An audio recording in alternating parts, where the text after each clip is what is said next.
e harmonia no corpo de Cristo é o assunto desta lição. E esta lição, ela tem objetivos. Objetivos que são os seguintes: combater qualquer tipo de dissensão ou conflito dentro das igrejas, certo? Dentro das instituições religiosas, dentro do templo, em meio à comunidade cristã, certo? Em meio à comunidade evangélica. É esta que é um dos objetivos: combater qualquer tipo de dissensão ou conflitos dentro destas instituições. Promover ações que permitam o testemunho do poder do Evangelho. Então, tudo aquilo que trata do Evangelho, ações, né, trabalho, certo?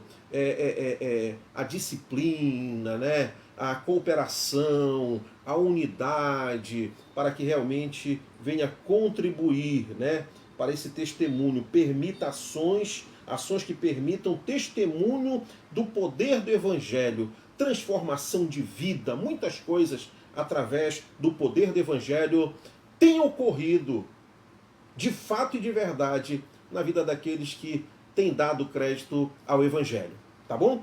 E, por último, o objetivo é renovar o propósito de viver em harmonia e unidade. São os objetivos desta lição. Paz e harmonia no corpo de Cristo, tá certo? Então nós vamos aqui ao nosso texto áureo. O texto áureo nos diz: ora, o Senhor da paz, Ele mesmo vos dê continuamente a paz em todas as circunstâncias.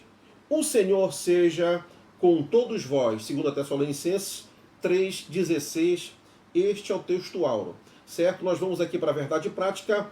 Paz e harmonia floresce no corpo de Cristo quando a oração, trabalho diligente e graça divina. Graça divina. Isso é maravilhoso, realmente, tratarmos de coisas extraordinárias como estes assuntos, certo? Então nós iremos aqui para a introdução desta lição, que nos diz o seguinte: neste último capítulo que nós estamos vendo aqui em 2 Tessalonicenses, certo? E este último capítulo, certo? Paulo ensina como preservar a paz. Isto é de extrema importância. O mundo precisa de paz, nós precisamos de paz, o ser humano precisa de paz. Então nós temos que aprender a preservar esta paz para que nós vivamos em harmonia, como cristãos, como comunidade evangélica, como comunidade cristã. E isto certamente, estes ensinamentos, né? Estes ensinamentos, eles cabem para todos, inclusive para a vida secular. É importante, também nós precisamos de paz na vida secular.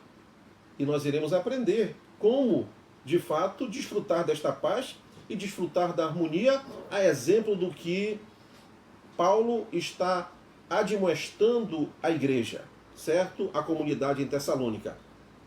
Ele destaca a oração pela obra de Deus, a necessidade de trabalhar diligente e conclui com uma bênção de paz e graça.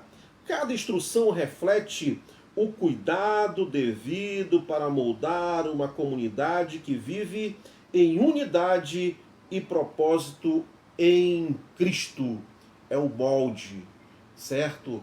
É o exemplo, ok? Para ser aplicado nesta comunidade, tá bom? Em nossas vidas.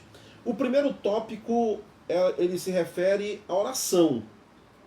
A oração.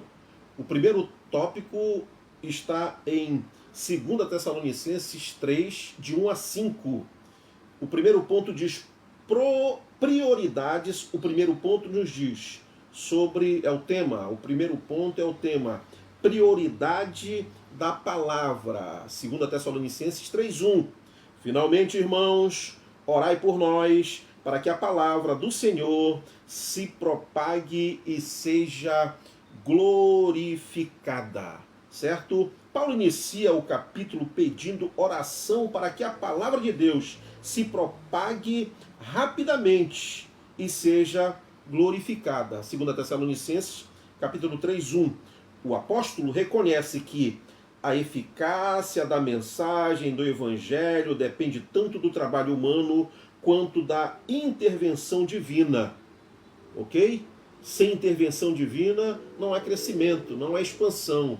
E sem os obreiros para fazer esta obra é importante, é extraordinário nós vivermos em unidade para expandir o reino, para expandir o evangelho, e a intervenção divina realmente faz toda a diferença. Não adianta tentarmos pelas nossas forças, não adianta tentarmos pelo intelecto humano, não adianta tentarmos por estratégia.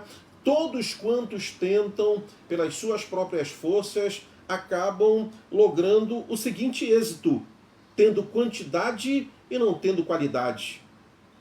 Certo?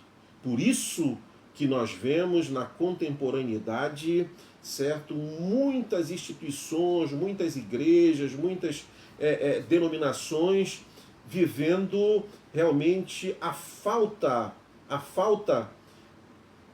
de saúde espiritual. A falta de saúde espiritual. Por quê? São tantos métodos, são tantas estratégias, são tantas aplicações, certo? De projetos humanos, e nós podemos ver realmente alguns ginásios lotados, nós podemos ver muitas iluminações, nós podemos ver sons de primeiríssima qualidade, LED, raio laser, fumaça, e quando a noite acaba, e quando o espetáculo, as luzes se apagam, e a vida espiritual, como é que fica?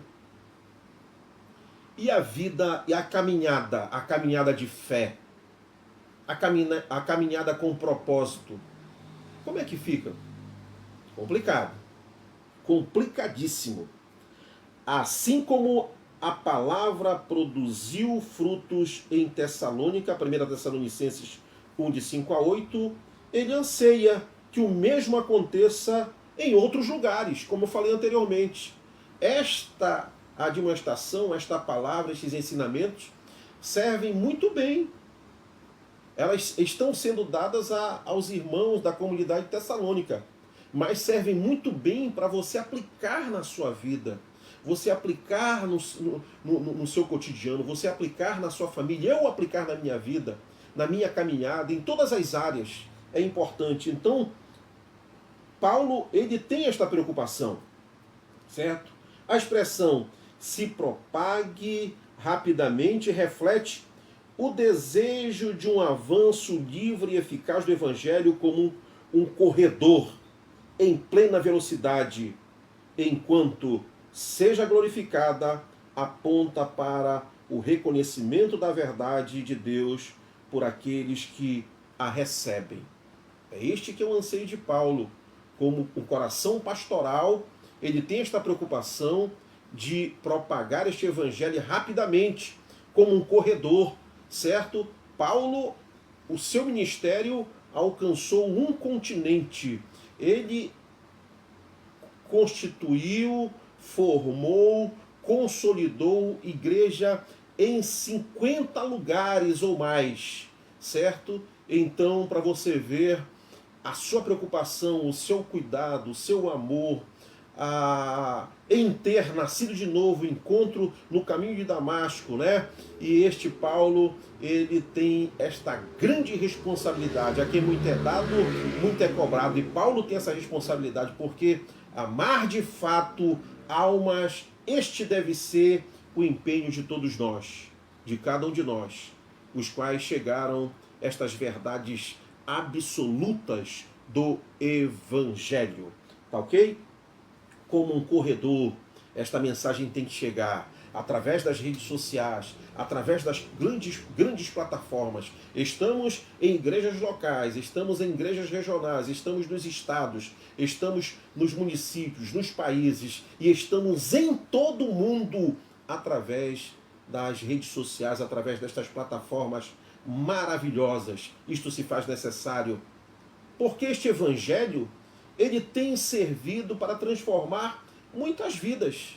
O evangelho tem sido realmente utilizado e a ação do Espírito Santo que transforma o mais vil pecador em uma nova criatura. Então se faz necessário que este evangelho chegue o mais rápido possível, onde quer que exista uma alma vivente, que esta carta possa chegar, que 2 Tessalonicenses possa bater na porta deste que precisa de paz e harmonia da sua vida, na sua igreja, na sua família, em nome do Senhor Jesus. Então, e que seja glorificada a ponta para o reconhecimento da verdade de Deus por aqueles que o recebem. Então eu recebo, esta palavra tem surtido efeito na minha vida e eu glorifico o nome do Senhor por esta mensagem gloriosa. Por certo, Paulo não está pedindo apenas por um crescimento numérico. E as luzes se apagam, e como é que fica a vida espiritual? Paulo não pede aqui por crescimento numérico, mas por uma propagação eficaz e frutífera. Ele deseja que a palavra seja glorificada, isto é, recebida com fé, obedecida com alegria, exaltada nos corações dos ouvintes. É isto. Uma comunidade sã, uma igreja frutífera, um povo que realmente recebe esta palavra, certo? E esta palavra ela vai ser glorificada através deste que a recebe, certo? E ele recebe esta palavra com fé, ele obedece esta palavra com alegria, não é peso, certo? Não é jugo pesado, e exalta nos corações dos ouvintes que irão atentar para aquilo que nós iremos anunciar. Vivemos e vamos anunciar aos ouvintes. E eles verão em nós essa transformação gloriosa. Atos 13:48. Essa ênfase na oração pelo progresso da palavra destaca nossa responsabilidade de interceder pela obra missionária. Mateus 9:37-38. Uma igreja saudável investe em missões e ora pela propagação do evangelho. Nestas cartas, Paulo pedia aos seus ouvintes, Paulo pedia aos seus destinatários para que orasse, para que portas fossem abertas para esta palavra, para este evangelho, para o cristianismo, para a expansão do reino, para a mensagem da cruz, para o reconhecimento do sacrifício de nosso Senhor e Salvador Jesus Cristo, que desceu dos céus como Deus e se fez carne, habitou entre nós, e vimos a sua glória como a glória do unigênito do Pai. Ele se deu por nós, ele se doou por nós, ele se aplicou por nós no seu ministério, pregando, libertando, salvando, se entregou, curou muitas pessoas, muitos milagres, prodígios e maravilhas, se entregou na cruz do Calvário, foi morto, ressuscitou ao terceiro dia e disse: eis que eu irei, mas voltarei, né? Para que estejais comigo mesmo, e onde quer que esteja, estejais vós também, né? Não se turbe os vossos corações. Credes em Deus, credes também em mim. Na casa de meu pai há muitas moradas. Se não fosse assim, eu não vos teria dito: vou preparar-vos lugar. E se for vos preparar lugar, virei outra vez e vos levarei para mim mesmo, para que onde estiver estejais vós também. Esta é a promessa para mim e para você, para todos nós, promessa gloriosa. Somos felizes por isso. Você quer isto também? Você quer paz e harmonia? Venha para Jesus. Venha para Jesus, reverendo Denilson. Que Deus abençoe, meu pastor. Glória a Deus. Aqui a irmã também que esteve conosco. Daqui a pouco eu vou mencionar, certo?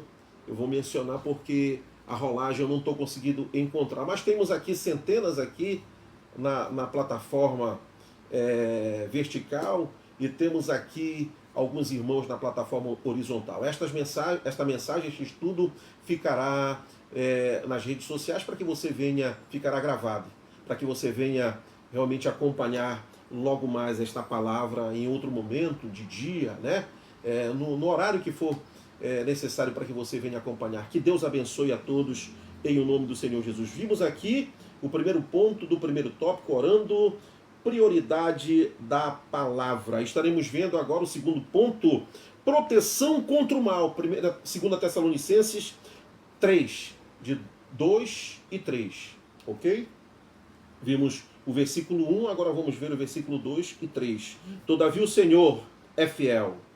Ele vos confirmará e guardará do maligno. É complicado a pessoa tentar avançar sem a proteção divina.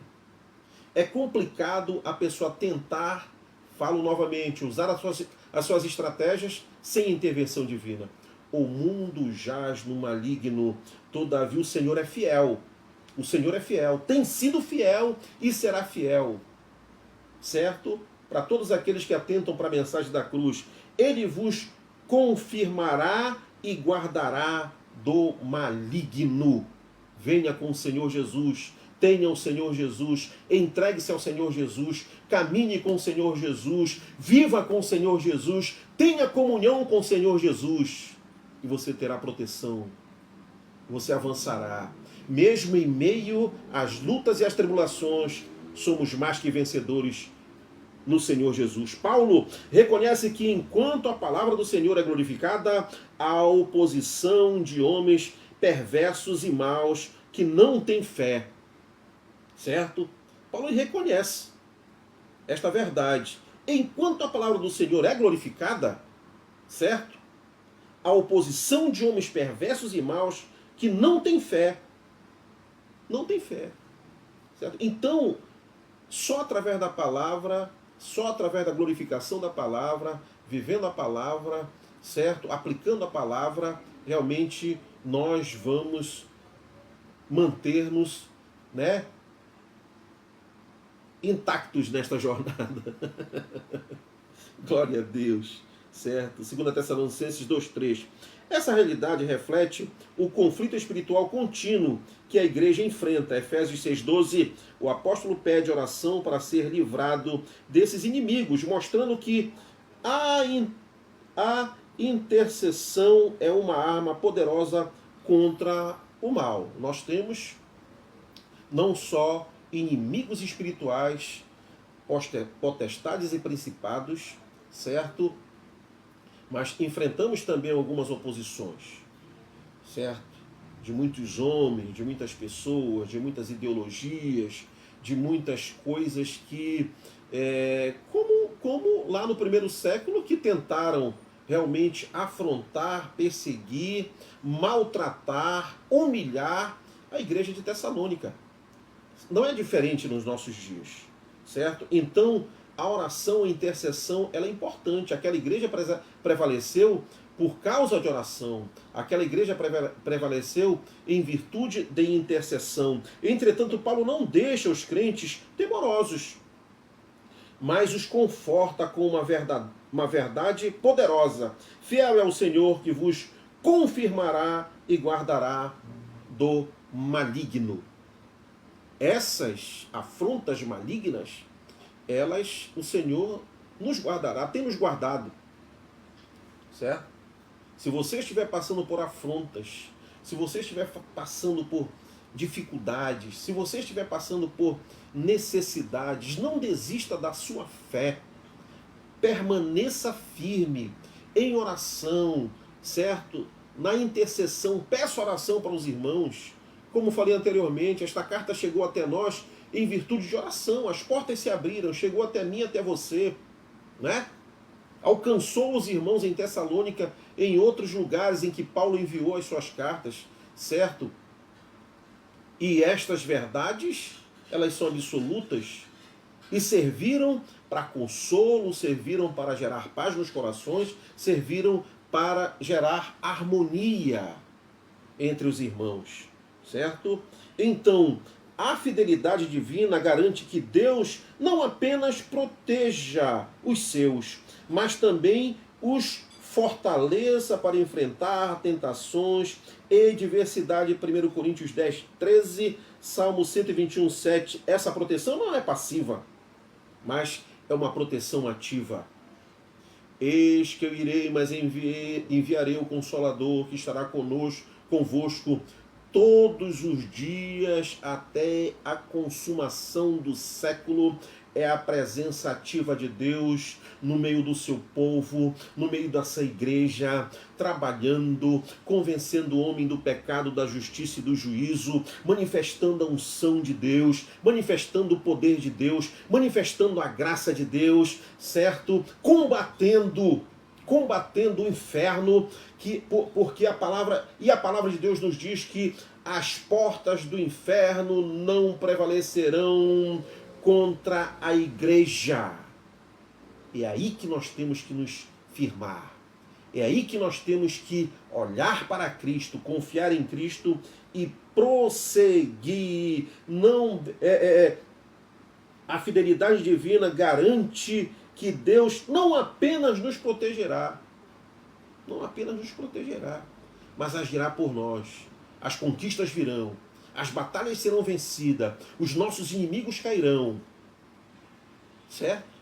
É uma ação poderosa de Deus na terra, na vida da igreja, na vida do crente, na vida do salvo. Essa proteção não é passiva, mas ativa. Deus age como um guardião cuidadoso, sustentando a fé dos crentes e assegurando que sua graça seja suficiente em todas as circunstâncias. A graça de Deus. Sem a graça não tem como prosseguir. Sem a graça não tem como avançar. Sem a graça o homem ele falece. Sem a graça o homem ele não tem esperança. Sem a graça ele não consegue avançar, ele não dá um passo sequer. Sem esta graça maravilhosa, a graça de Deus. Certo? Esta graça é suficiente em todas as circunstâncias das nossas vidas. 2 Coríntios 12, 9. Assim a igreja pode avançar com confiança, sabendo que o Senhor é a sua força e segurança. Por isso que a igreja não para, meus irmãos. Por isso que a igreja avança. Pode vir os reveses, pode soprar os ventos, podem vir as tempestades, podem vir o que vier. A igreja ela não para, ela avança, ela continua, ela prossegue. Ela prossegue. Por este poder ativo, por esta presença ativa de Deus, glória a Deus, o Senhor é a nossa força, é a nossa segurança.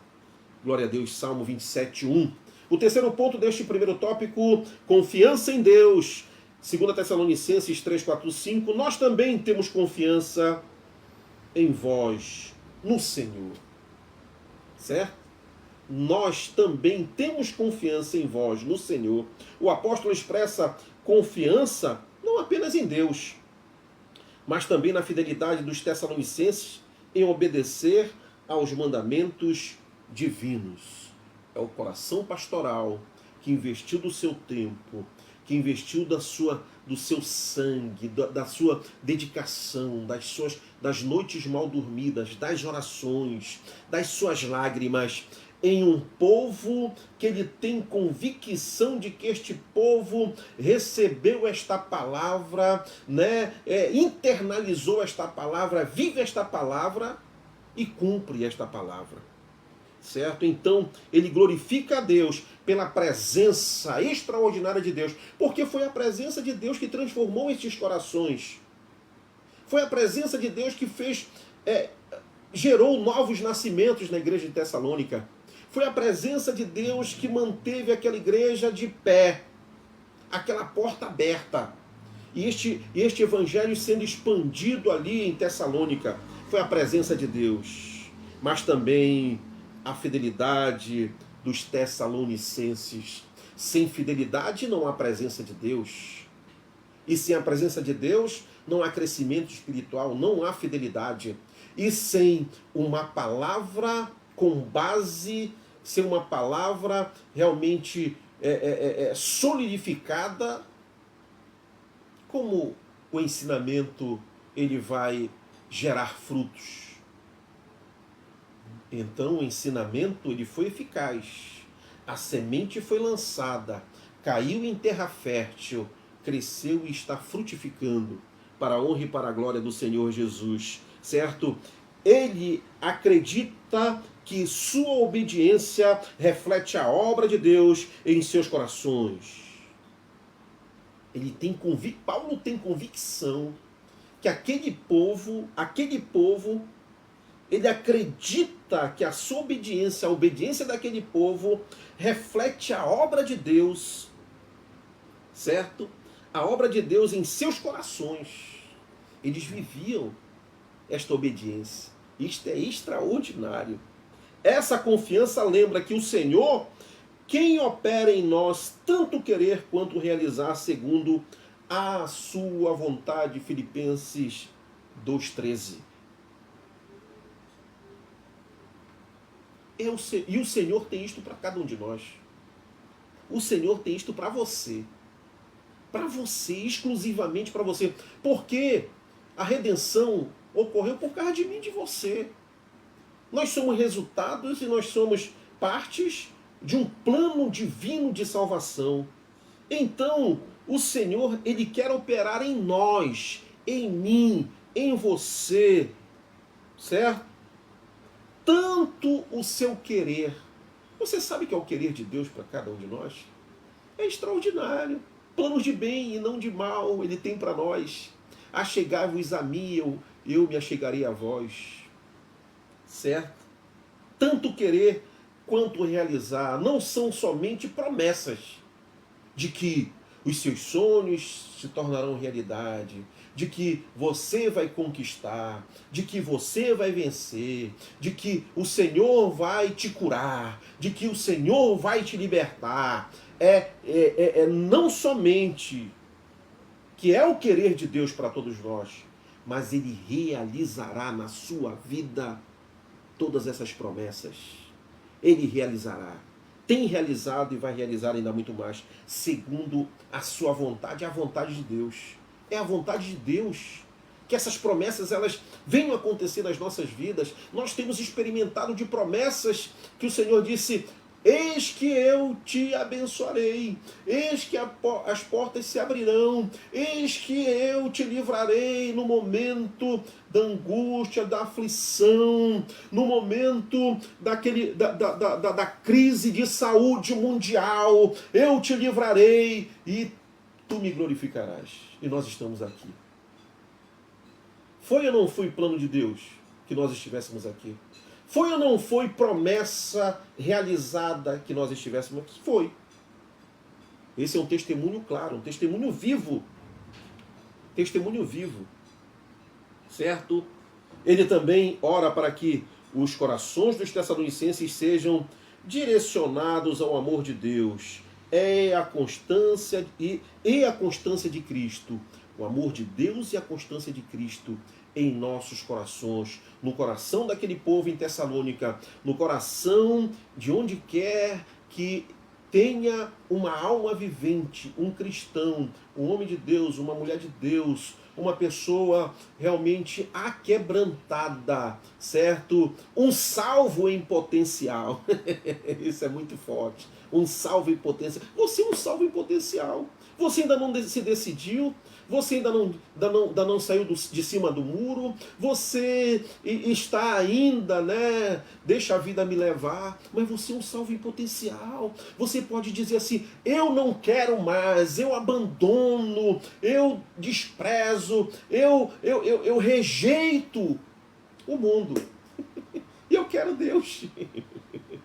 Eu quero Deus na minha vida, eu quero viver o Evangelho, eu quero viver em santidade, eu quero viver, certo? No lado certo. Entendeu? Por quê? Muitos se iludem que existe um muro e estão em cima do muro. Não. Eu não sou cristão, eu não sou evangélico, eu não sou crente, mas também eu não sou do outro lado. Eu não sou do outro lado.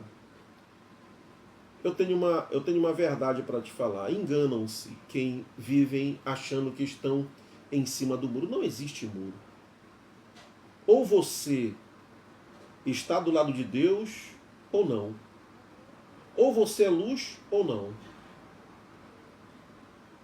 Isto é fato. Esta verdade é uma verdade absoluta. Não tem meio termo. Não tem meio termo. Nós temos que nos decidir em, de fato e de verdade, vivermos do lado certo. Do lado certo, do lado correto, do lado da luz, do lado de Deus, do lado do bem, do lado da paz, do lado da harmonia. É isso que nós temos que entender. O amor de Deus é a base da unidade da igreja, na igreja. Certo? O amor de Deus é a base da unidade da igreja, refletindo o comando de amar uns aos outros como Cristo nos amou. Certo? Então, sem amor não há unidade. Sem amor de Deus não há crescimento. Sem amor de Deus não há saúde. Não teremos uma comunidade cristã saudável. Certo? Isto falando a nível de instituição, falando a nível de igreja, falando a nível de comunidade cristã. Como também, sem amor, nada vai bem na vida secular. Nada vai bem na vida secular. É complicado convivermos em uma sociedade em que há guerra constante, há conflitos constantes, há falta de paz, há falta de alegria, há falta de entendimento, há falta de unidade. Por quê? Porque não tem amor. Deus é amor. E Ele pode gerar amor em todas as situações de nossa vida, em todas as áreas de nossa vida, material e espiritual, em todo o comando de amar uns aos outros como Cristo nos amou. Né? Amar uns aos outros, os semelhantes, os irmãos, amar uns aos outros. Jó 13:34. Já a constância de Cristo enfatiza a sua firmeza em cumprir, sendo o modelo para a nossa perseverança, o modelo do amor de Cristo, o modelo desta vontade de Deus, né? Esta constância em Cristo, esta constância no amor de Deus, mesmo em meio ao sofrimento, precisa ser um modelo para todos nós. Precisa ser um modelo.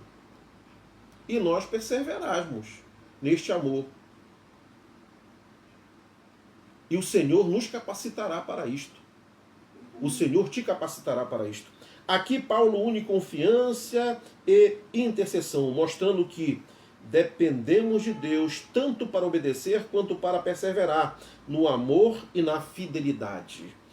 E Ele quer nos fortalecer para viver segundo a sua vontade. É esta que é a vontade de Deus, nos fortalecer, estar conosco, garantir, estar do nosso lado, estar segurando nas nossas mãos. Ele quer garantir, de fato. Ele é a nossa fortaleza. Isto significa que a nossa fidelidade e perseverança não dependem apenas de esforço humano. Não dependem. Mas são sustentadas pela graça ativa de Deus, quando o nosso coração são direcionados ao amor e à permanência em Jesus, caminhamos em direção à maturidade espiritual. Isto é extraordinário. Maturidade espiritual. Ana Valadares, que Deus abençoe minha querida. Nasa Lima, que Deus abençoe meu irmão. Em nome do Senhor Jesus, que Deus abençoe a todos, em nome do Senhor Jesus, tá certo? Então, o que é que nós estamos vendo aqui, certo? Quando nossos corações são direcionados ao amor e à permanência em Jesus, caminhamos em direção à maturidade espiritual, maturidade espiritual, conscientes de que é Deus que nos conduz passo a passo rumo à plenitude de Cristo. Não falei? Ele garante, ele nos sustenta em suas mãos, na sua destra forte, na sua destra fiel. Ele garante, certo? Até a plenitude de Cristo, certo? Teremos aflições, teremos lutas, teremos tribulações, mas desta plenitude ela vai chegar. Esta plenitude ela vai chegar. Ela é promessa e se cumprirá em nossas vidas. Efésios 4,13. O segundo tópico é trabalhando. 2 Tessalonicenses 3, de 6 a 15. O primeiro ponto é combate à preguiça. Combate à preguiça. Né? Problemas que isto nós encontramos em todos os lugares, certo? E os irmãos em Tessalônica estavam enfrentando este problema, né? Enfrentando este problema. Então, se alguém não quer trabalhar, também não coma, certo? Paulo adverte a igreja contra aqueles que vivem de forma desordenada. A pessoa que vive ordenadamente, a pessoa tem planejamento, a pessoa, ela, trabalho tem bastante. É difícil a pessoa dizer, não, eu não consigo. Eu não consigo. Trabalho tem bastante. Certo? E eles viviam desordenadamente, recusando-se a seguir as instruções apostólicas, especialmente no que diz respeito ao trabalho. Paulo ele aconselhava, Paulo ele dizia que nós precisamos gerar os nossos recursos, ele era exemplo para isto, mesmo realmente podendo desfrutar do apoio financeiro das igrejas que consolidou. Paulo construía tendas, Paulo construía as tendas, Paulo vivia do seu trabalho e investia inclusive do seu trabalho. As suas viagens eram mantidas pelo que ele ganhava no seu trabalho, pelo que ele gerava de renda para a sua subsistência, para a sua vida, para a sua manutenção. Ele ordena que esses sejam evitados, não para rejeição. Então ele ordenava que esses que não querem nada, esses que estavam escorados, esses que não buscavam um trabalho, certo? Que eles fossem, ele ordenava que eles fossem evitados. Vamos evitá-los, né? Para que não venham, inclusive, atrapalhar a expansão do reino, o crescimento, né? Para que não venham influenciar outros, para que vivam da maneira que eles vivem, né? Não para rejeição, mas como meio de correção, certo? Então, na comunidade, eles eram colocados, né, à parte, não se podia contar com eles, praticamente para quase que nada. Contudo, isto era para que eles viessem ser corrigidos. Aqui Paulo está escrevendo este sentido, admoestando, falando, aconselhando, corrigindo, né? Para que eles corrigissem também os seus caminhos, certo? Para correção, 2 Tessalonicenses 3,6. Ele aponta seu próprio exemplo e de seus companheiros que, mesmo tendo direito ao sustento da igreja, trabalharam arduamente para não serem um fardo aos outros, né?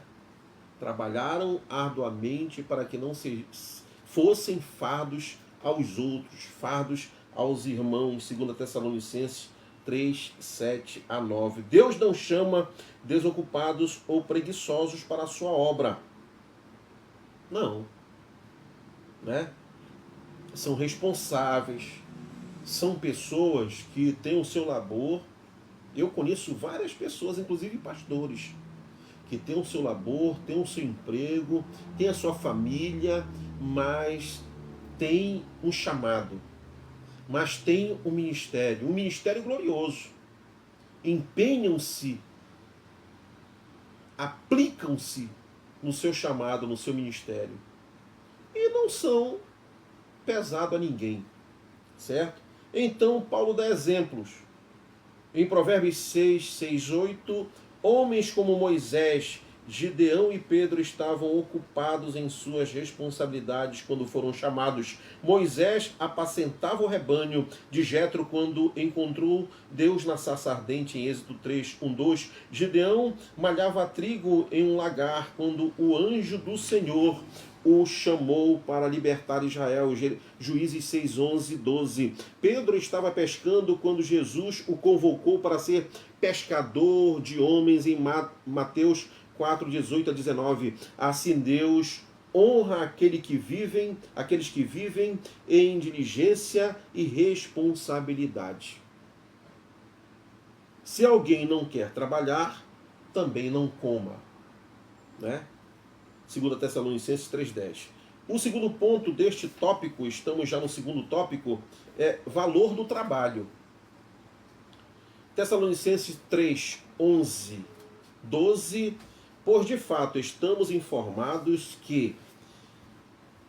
de que entre vós há pessoas que andam desordenadamente, não trabalhando, antes se intrometem na vida alheia. Né? Intrometem na vida alheia. 2 Tessalonicenses 3,11. Na igreja de Tessalônica, alguém estava vivendo de forma desordenada, recusando-se a trabalhar e tornando-se intrometido. Né? A pessoa já estava ali, escorada, já não estava trabalhando, não tinha responsabilidade nenhuma. Certo? E se envolvia, se metia, né? Queria dar suas opiniões, queria ser ouvido nas suas pontuações, nas suas opiniões, certo? 2 Tessalonicenses 3,11. Paulo instrui esses irmãos a voltarem ao trabalho. Voltem ao trabalho, produzam, venham somar conosco, venham crescer conosco, venham expandir o reino conosco. Voltar ao trabalho, ganhando o seu próprio sustento de forma tranquila e responsável. Certo? Não dividindo, mas somando. Para Paulo, o trabalho é uma expressão da vida cristã fiel, refletindo ordem e propósito. Eu tenho um estudo na plataforma YT que fala sobre qual o significado do trabalho, o significado espiritual do trabalho, né? A palavra trabalho, né? Do hebraico. Você vai encontrar este estudo lá na plataforma YT, no canal Vinde, com o professor Josias Matos. Você vai encontrar esse estudo, é extraordinário, referente ao trabalho. Quem trabalha glorifica, quem trabalha exalta, quem trabalha honra, louva, adora a Deus, trabalha louvor. Quem não trabalha murmura, reclama. É ou não é verdade? Eu digo lá, porque existe uma onda, um interesse espiritual para que as portas estejam fechadas, para que as pessoas estejam ociosas, para que não haja trabalho, para que as pessoas não tenham esta gana de quererem trabalhar para construir, para conquistar, para se manter. Por quê? Isto é uma influência espiritual. Quem tem interesse que as pessoas vivam nesta vida sem trabalho é o próprio inimigo. É o próprio inimigo. Quem não trabalha, tantos quantos não trabalham, a sua vida, ela vive atrapalhada. Ela vive uma vida nebulosa. Ela vive uma vida de sofrimento. Ela vive uma vida de fome, de miséria e de morte. Quem se alimenta com a desgraça da humanidade são demônios, obras infrutíferas das trevas e o próprio inimigo. Saiba disso.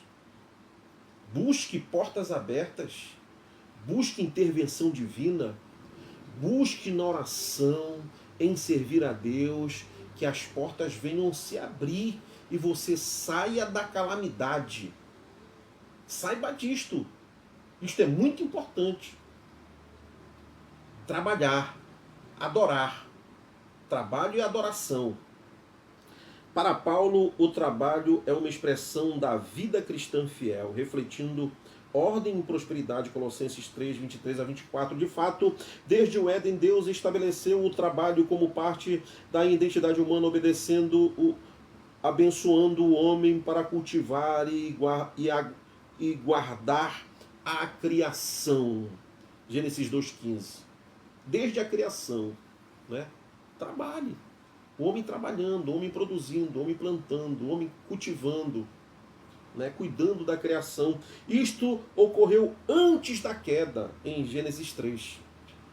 Mostrando que o trabalho não é efeito do pecado. Não, o trabalho não é efeito do pecado. Né?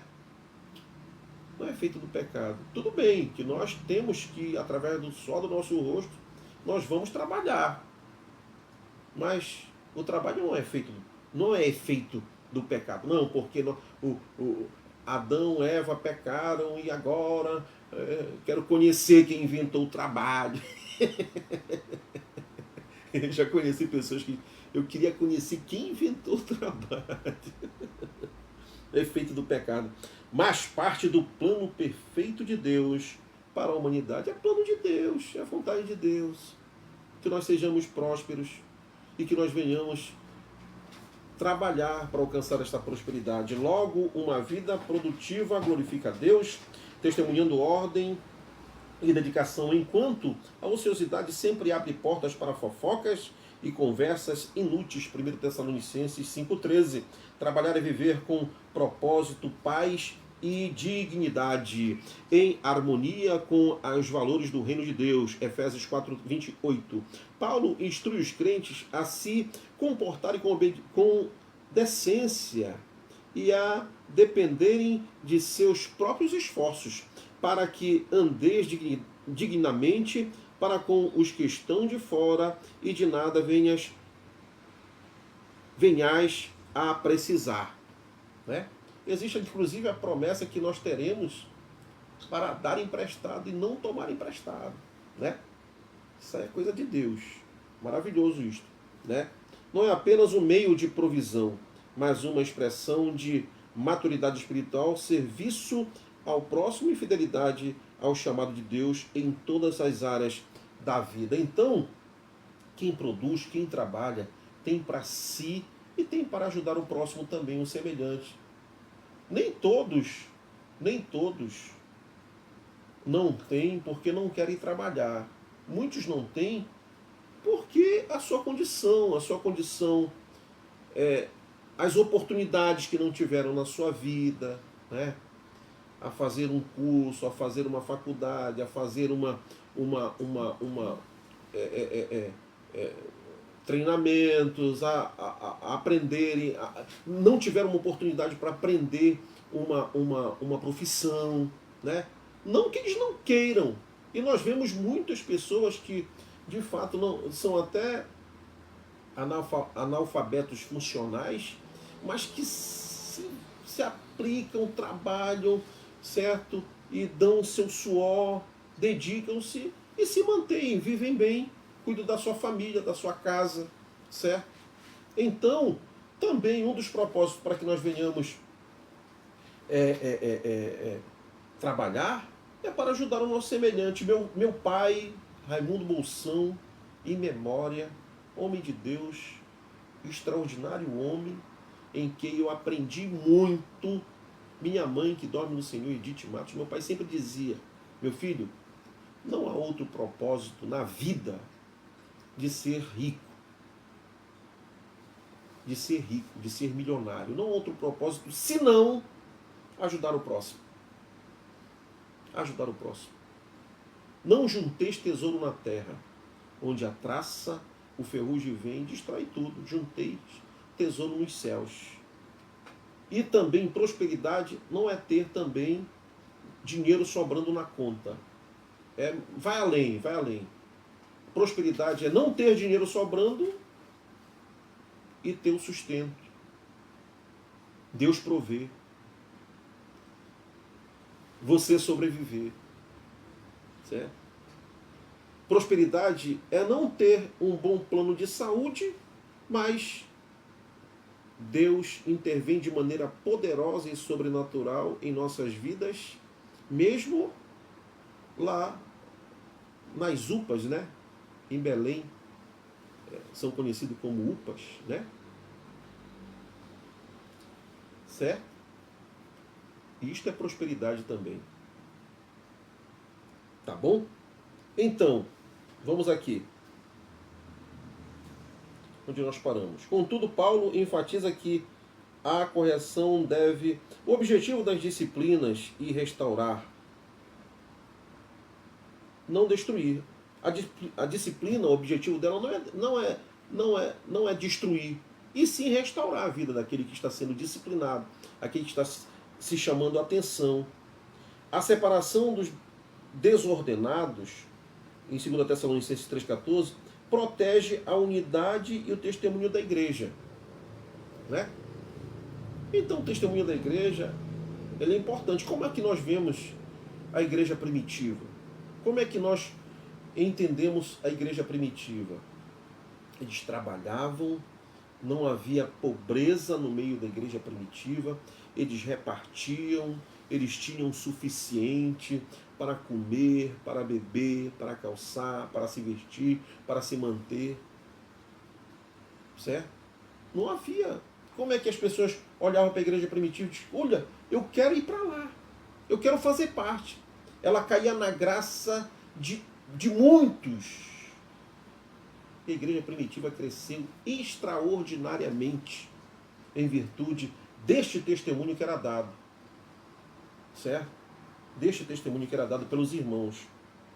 Então, o testemunho da igreja, primeiro, enquanto alerta o infrator para o impacto de suas ações. Contudo, Paulo enfatiza que a correção deve ser feita com amor fraternal, refletindo o coração de Deus que disciplina a quem ama. Não dá para passar a mão na cabeça. Não dá para esta pessoa que está, né, os seus procedimentos, a sua maneira de viver, né, está dando mau testemunho, certo? Está atrapalhando lá na congregação, entendeu?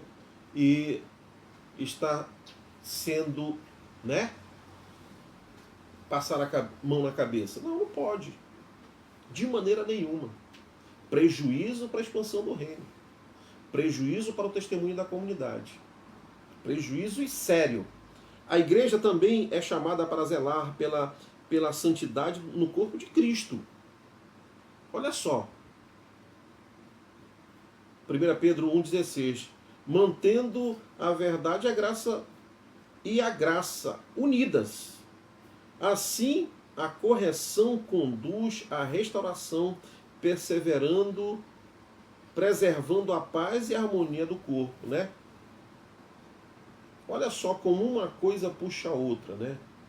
Se existe unidade, se todos ali estão num só propósito, certo? Um não é pesado ao outro, um coopera com o outro, vivem em comunhão, né? Então, isto assim a correção conduz à restauração, preservando a paz e a harmonia do corpo de Cristo. Esta que é a importância deste aconselhamento para aqueles que não queriam o valor do trabalho, a disciplina e amor. O terceiro ponto, abençoando, 2 Tessalonicenses 16:18, fonte de harmonia é o primeiro ponto deste tópico. Ora, o Senhor da paz, Ele mesmo vos dê continuamente a paz em todas as circunstâncias. 2 Tessalonicenses 3:16, parte A. Paulo afirma que o Senhor da paz conceda a paz continuamente e em todas as circunstâncias, 2 Tessalonicenses 3,16. Esta paz, mais que a ausência de conflitos. Olha só, se existe esse entendimento entre a comunidade, e não existe essa divisão, não há conflito, haverá ausência de conflito, certo? E é a plenitude é a plenitude do bem-estar que vem da presença divina. Na realidade contemporânea, marcada por ansiedade e conflitos, esta paz é essencial. Eu falei lá no início, né? O príncipe da paz, o nosso Deus, né? Esta paz tão gloriosa que nós precisamos, esta harmonia que nós precisamos, até principalmente também na vida secular, certo? Quando buscamos comunhão com Deus por meio da oração e confiança, experimentamos a serenidade que protege o nosso coração, mesmo em meio à tribulação. Então, a serenidade no coração daqueles que realmente, né, experimentam esta serenidade vinda por Deus, né? Esta comunhão. Quando buscamos esta comunhão em Deus, experimentamos esta serenidade mesmo na hora da luta, mesmo na hora da aflição, mesmo na hora do conflito. Olha só, Paulo preso, ele tinha essa serenidade de coração, em seu coração. Certo? Romanos 15, 13. Essa paz que excede todo entendimento também é obra do Espírito Santo, fruto visível em uma vida rendida a Deus. Gálatas 5, 22. Quando esta paz reina no interior do crente, ela naturalmente transborda para os relacionamentos, promovendo reconciliação, unidade e edificação mútua na comunidade de Cristo. Você vê o reflexo, o resultado, né, de tudo isto. De viver esta paz, de viver em harmonia, de não ter esta divisão, de termos unidade, certo? Isto vai refletir na vida dos irmãos e na vida de muitos, certo? Faça da paz de Cristo o alicerce em sua vida. Em momentos de tensão, lembre-se de que a presença do Senhor traz unidade e calma. Traz unidade e calma. Escolha viver pela paz, sendo um agente de harmonia em sua família, trabalho e comunidade. Certo?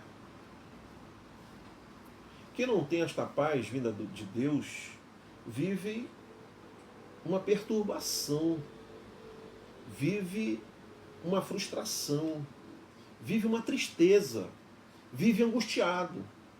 Então nós precisamos urgentemente desta paz. O segundo ponto deste terceiro tópico, a assinatura do apóstolo em 2 Tessalonicenses 3,17. A saudação é de próprio punho. Neste verso, Paulo destaca a sua assinatura como um marco de autenticidade.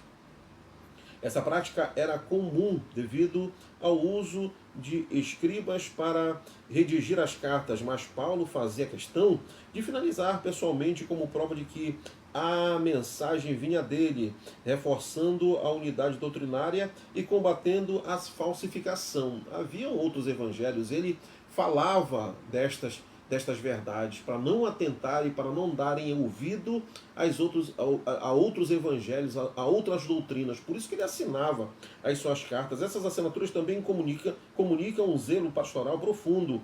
Paulo não apenas enviava ensinamentos, ele garantia que fossem recebidos com plena confiança. Né? Então, se ele assina, o povo recebe os ensinamentos e tem confiança. Não. Né?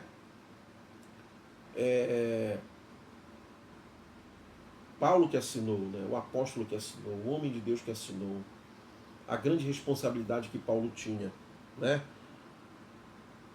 A inclusão da assinatura servia como um amoroso vínculo entre o apóstolo e a igreja, a consideração, né? Paulo poderia mandar um bilhete, Paulo poderia mandar um recado, não, ele tem consideração, né? O pastor que trata daquelas ovelhas, ele as ama. Ele quer bem essas ovelhas. Ele zela por elas. É um amor profundo. Certo? Ele tinha este vínculo entre ele e a igreja de Tessalônica. reafirmando sua autoridade apostólica dada por Cristo Jesus, em 1 Coríntios 9:1. Assim, ele fortalecia a harmonia da igreja, garantindo que a palavra fosse confiável e guiados pelo Espírito Santo de Deus. O exemplo de Paulo nos ensina que líderes espirituais devem agir com transparência e responsabilidade, deixando claro que suas motivações estão fundamentadas na verdade de Deus e não em interesses humanos. Isto protege a confiança dos crentes e a comunhão da igreja. O terceiro e último ponto deste terceiro tópico, o terceiro ponto, alicerce da comunhão, 2 Tessalonicenses 3,19, nós vemos: a graça do nosso Senhor Jesus Cristo seja com todos vós. 2 Tessalonicenses 3,18, Paulo encerra sua carta com esta poderosa bênção: a graça de Cristo é o fundamento de toda a comunhão cristã. Ela não apenas nos justifica diante de Deus, mas também é o poder que nos mantém unidos como corpo de Cristo. Esta graça nos alcançou através da morte de Cristo Jesus na cruz do Calvário. Por isso que ela nos justifica diante de Deus. Sem a graça, a verdadeira harmonia e a paz entre os crentes seriam impossível. Seria impossível, pois é ela que nos capacitam a perdoar, amar e viver em santa unidade, apesar das nossas diferenças. Essa graça, presente do início ao fim da jornada cristã, também nos ensina a viver de forma sensata, justa e piedosa neste mundo. Ela molda nosso caráter à semelhança de Cristo e nos sustenta para a caminhada de fé. Comunidade nas quais a graça é vivida intensamente e torna-se reflexo do céu na terra. Olha só, né? Por que as pessoas procuravam ir para a congregação dos santos, a exemplo da igreja primitiva? Porque ali eles tinham a possibilidade de desfrutar do céu na terra. Pela paz, pelo amor, pela harmonia, pela comunhão, pela manifestação de Deus no meio daquela igreja, no meio da congregação, no meio da comunidade. Né? É o reflexo do céu na terra. Lugares de perdão, acolhimento e serviço mútuo. Perdão, acolhimento e serviço mútuo. É nesse ambiente que a comunhão floresce e o testemunho do Evangelho se fortalece. Assim, Paulo não apenas finaliza sua carta com uma saudação, mas com a reafirmação de que é pela graça de Jesus que a igreja pode viver em paz, ordem e harmonia, refletindo o caráter do próprio Cristo. Grande responsabilidade de todos nós, grande responsabilidade da igreja, grande responsabilidade do povo de Deus. Retransmitir, refletir o caráter do próprio Cristo. Isso é uma responsabilidade extraordinária. Aplicação pessoal. A graça de Cristo sustenta a nossa comunhão. Perdoe, ame e sirva para edificar a paz e a harmonia na igreja. Que bênção! Concluímos esta jornada de 2 Tessalonicenses. Concluímos. Iremos para a próxima lição. Bênção de Deus para todas as nossas vidas. E você vai acompanhar aqui pela Vinde Live. Tá bom? Chegamos no final desta programação. Vamos fazer uma oração. Senhor, estamos na tua presença. Muito obrigado por este ensinamento que venha se consolidar em nossos corações, que possa cair em terra fértil esta semente gloriosa que é a palavra de Deus e venha frutificar com salvação.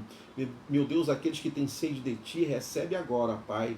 Estes que estão dizendo em palavras e nos seus próprios corações que querem estar ao teu lado, caminhar contigo, servir ao Senhor, que, aleluia, Senhor Jesus, abandonam, rejeitam a vida que têm levado distante de ti, recebe-os em tua presença, que eles possam confessar o Senhor como seu único e suficiente Salvador, dizendo: eu aceito o Senhor Jesus como meu único e suficiente Salvador pessoal. Escreve os seus nomes no livro da vida, em o nome de Jesus. Amém. Chegamos no final desta programação, voltaremos a qualquer momento, se Deus disser que sim. Ao Deus eterno, imortal e invisível, honras e glórias pelos séculos dos séculos. Amém. Que Deus abençoe a todos.